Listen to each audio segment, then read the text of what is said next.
action let's go 저 건물을 찾으러 Yang pertama itu adalah forming, yaitu tahap awal ketika anggota kelompok saling mengenal, mencari aturan dan tujuan bersama. Konselor melakukan attending dengan memperhatikan kebutuhan dan juga perasaan awal anggota kelompok, serta involving dengan membangun hubungan yang positif melalui perkenalan diri, penjelasan tujuan konseling, dan juga pembicaraan suasana yang aman dan juga nyaman.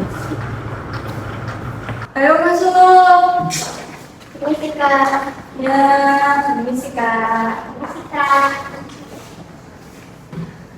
Oke, boleh duduk. Mau duduk di mana? sini Oke,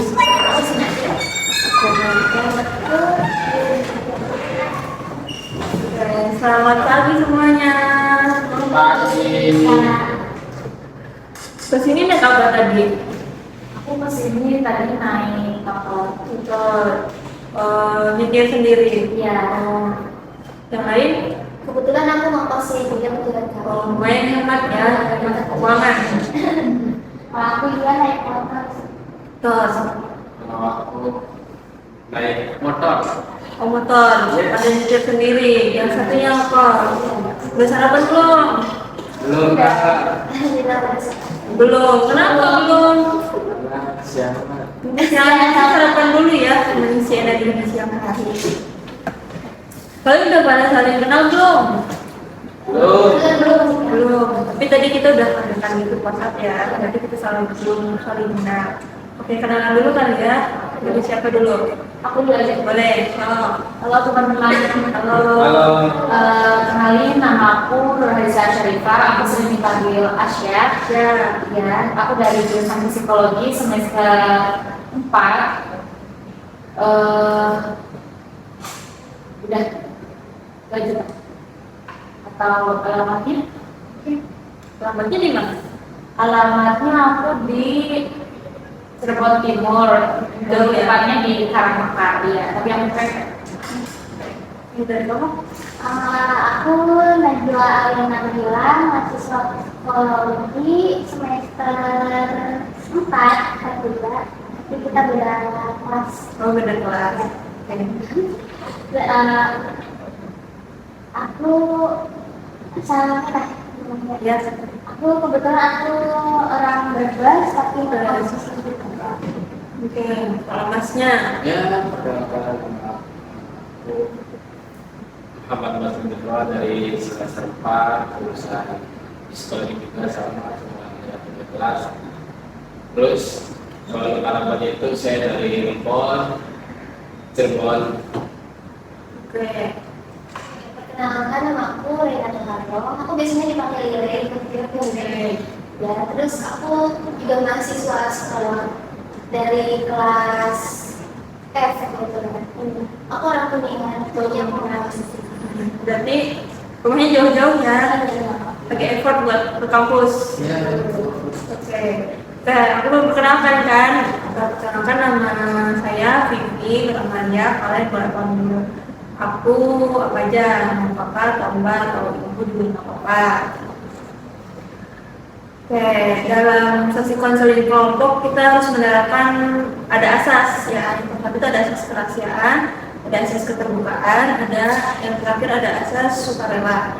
Yang pertama asas rahasia. Jadi di sini kita harus merahasiakan informasi apapun itu, jangan menyebarluaskan kepada orang-orang yang tahu kita aja gitu ya. Terus yang kedua itu ada asas keterbukaan. Asas keterbukaan berarti kalian cerita di sini ya udah luas aja, jangan nanggung-nanggung lah, dikeluarin semuanya gitu biar plong nanti kalau harus cerita. Terus yang nanti yang terakhir itu ada asas sukarela. Kalian kesini sukarela kan? Sukarela, nggak ada paksaan kan? Oke, sebelum kita mulai berdoa dulu ya, boleh? Coba tadi Mas Masrul ya, pimpin, silakan. Alhamdulillah, dengan salihah, Fatihah.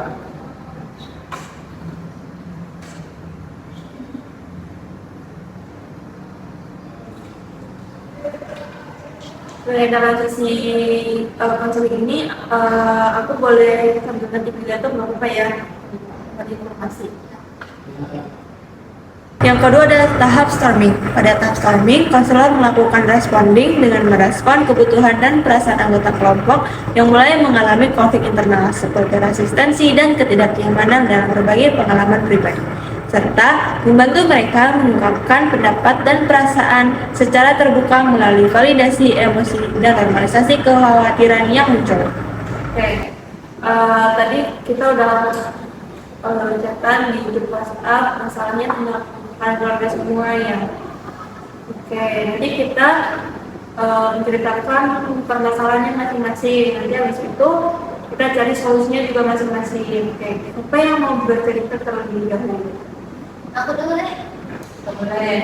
Jadi aku tuh di rumah tuh suka tidur terus sama Meningkat ini. Jadi kan sekarang aku masih kuliah kan, misalkan kakak-kakak aku dulu tuh meskipun masih kuliah juga mereka tuh banyak banget prestasi finans, sedangkan aku pekerjaan. Jadi aku kayak merasa kalau usaha aku tuh gak pernah cukup gitu. Padahal aku tuh udah sekarang berusaha supaya IPK aku tuh gak pernah turun. Tapi ya mereka tuh tetap aja selalu menurunkan. Berarti orang tua kamu tuh selalu melihat hasil akhirnya, ketimbang melihat usaha kamu. Kayak gitu. Ada yang merasakan hal yang sama enggak? Aku aja merasakan juga kayak gitu. Iya sama kayak gitu selalu dibanding sama ibu aku yang nilai IPK-nya lebih tinggi. Berarti permasalahannya lumayan sama ya, saling dibanding-bandingkan dengan prestasi anak tetangga lah, saudara lah, kayak gitu. Oke. Dan berarti kita harus lebih gali lebih dalam nih. Kalau Nasrul sama Asya kayak gimana tekanan yang kalian alami?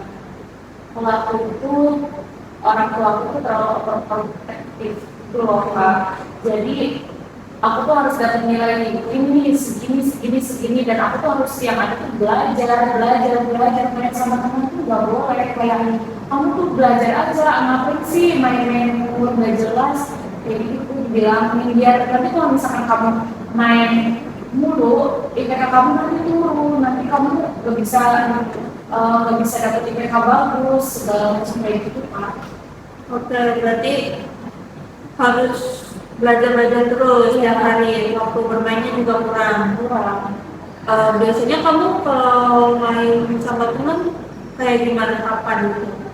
Aku biasanya sih ambil hari weekend ya, karena mungkin itu peluang aku untuk bisa main gitu, karena nggak mungkin kan kayak aku yang harus belajar terus tiap hari kayak gitu. Aku juga pernah itu pikiran aku kalau misalkan emang terus belajar, jadi aku ambil hari weekend untuk main sama teman-teman aku itu tuh gak lama, karena aku tuh terlalu orang tua aku tuh terlalu nanyain terus kamu gimana lagi apa kapan pulang kayak gitu Pak.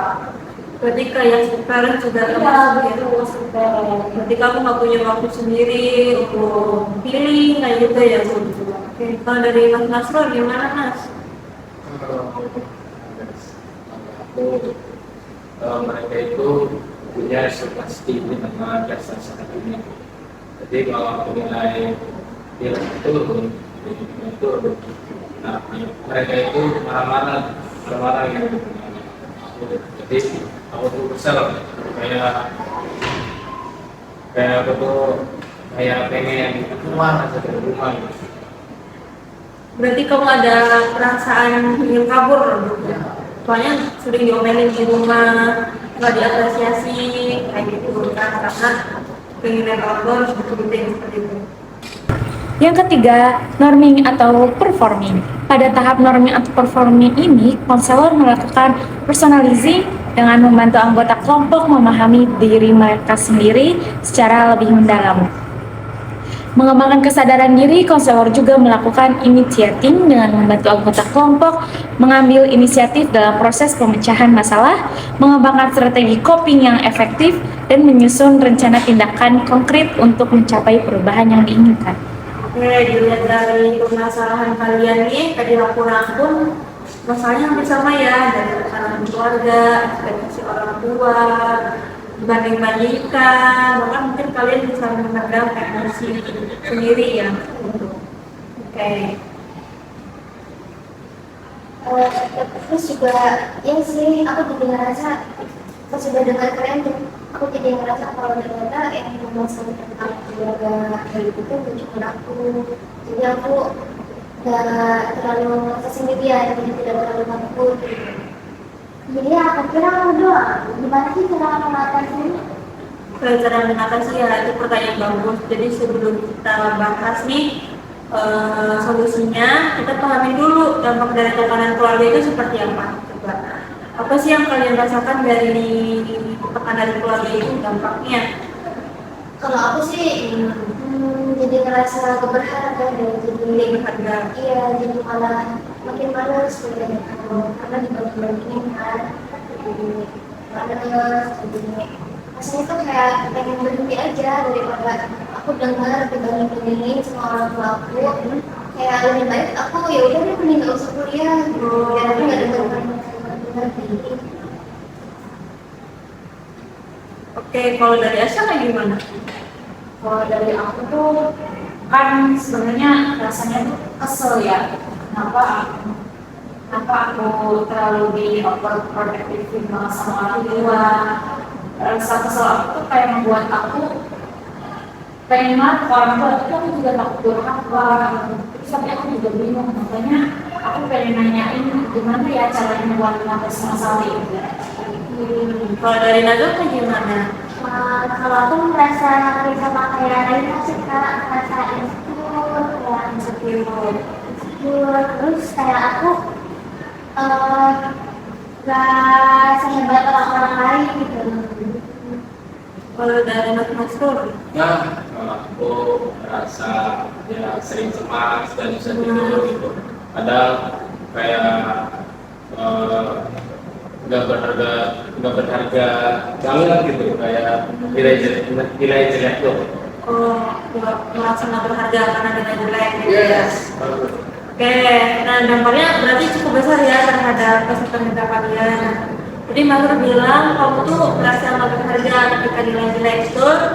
Nah, menurut kamu nih, yang apa sih nilai akademik tuh menentukan harga diri seseorang nggak menurut kamu? Sebenarnya sih nggak juga ya, Enggak juga. cuman tapi kayak susah gitu ngehilangin perasaan itu. Nah iya, bakat dan kemampuan itu sebenarnya nggak harus akademik ya sih. Berarti kalian udah melihat perspektif yang luas nih bahwa untuk dilihat berharga seorang tuh nggak harus dari akademik aja kan, ada sisi yang lain lah gitu. Berarti kalian udah melihat dari perspektif yang lebih luas. Kira-kira strategi untuk menghadapi tekanan keluarga ini seperti apa? Aku pernah nyoba sih kak, Ya, aku pernah nyoba ngobrol santai sama mama aku tentang perasaan aku. Ternyata dia ngerasa kalau perbandingan yang dia lakuin itu bikin aku tertekan. berarti komunikasi terbuka tuh membantu kamu ya. Terus gimana reaksi mama kamu habis itu? Terus mama aku minta maaf, terus dia bilang kedepannya akan lebih hati-hati gitu. Tapi ya walaupun masih agak suka ngebanding-banding gitu, tapi udah agak berkurang sih. Oh gitu, kayaknya aku boleh nyoba deh hal kayak gitu. Soalnya aku tuh orangnya selalu pendem sendiri. Tapi gimana kalau orang tua kita nggak mendengar gitu? Nah itu poinnya tuh. Jadi emang nggak semua orang tua tuh mau atau siap mendengar di awal. Ada strategi lain nggak kira-kira? Kayaknya tuh bisa deh kita minta bantuan ke kakak kalau misalnya kita punya kakak. Kalau enggak ya om, tante kita yang lebih dekat sama orang tua mungkin lebih mewakili.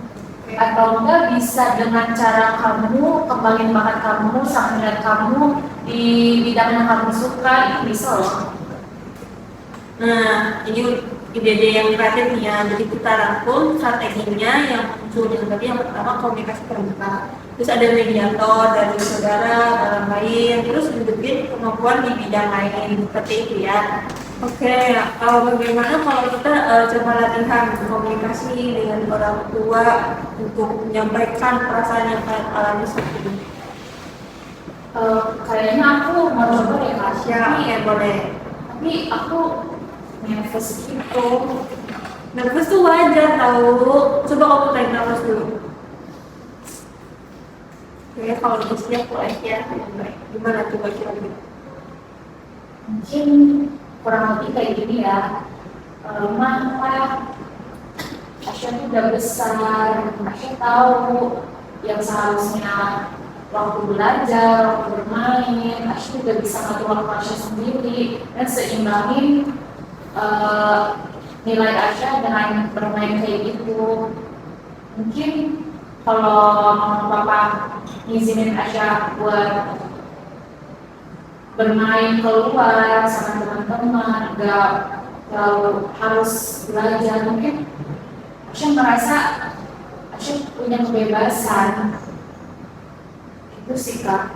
Apa ada tambahan dari yang lain? Mungkin barangkali gimana Asya ada yang salah?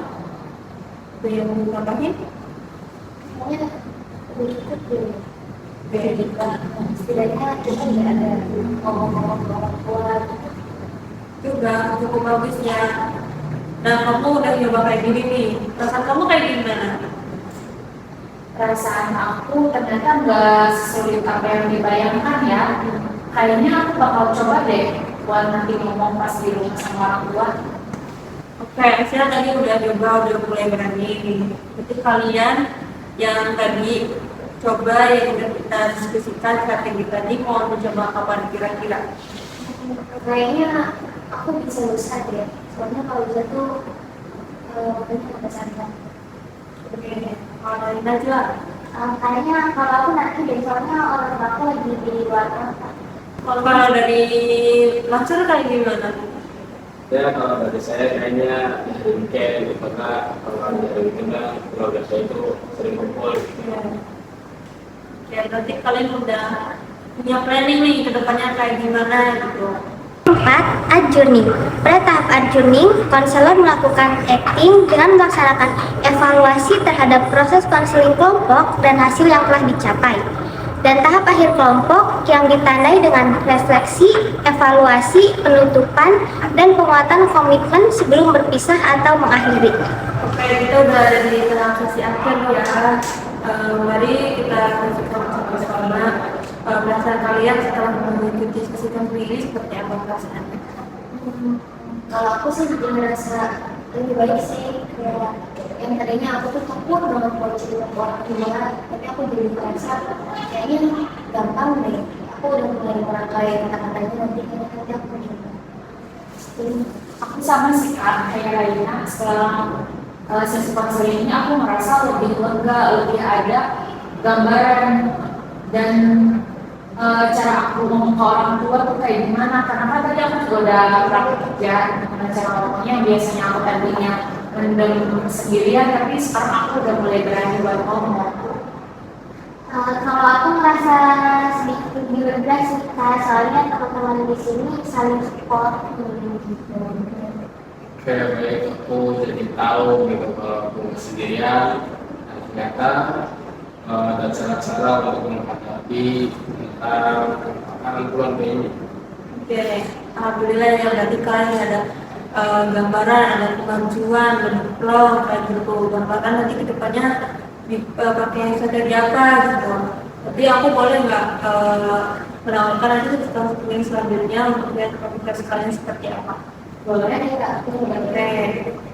Terima kasih ya kalian udah datang ke sini, sukarela, terus juga kalian komunikasinya terbuka tentang masalahnya seperti itu. Jadi aku infokan lagi di grup WhatsApp kapan melanjutkan sesi konseling kedua ya.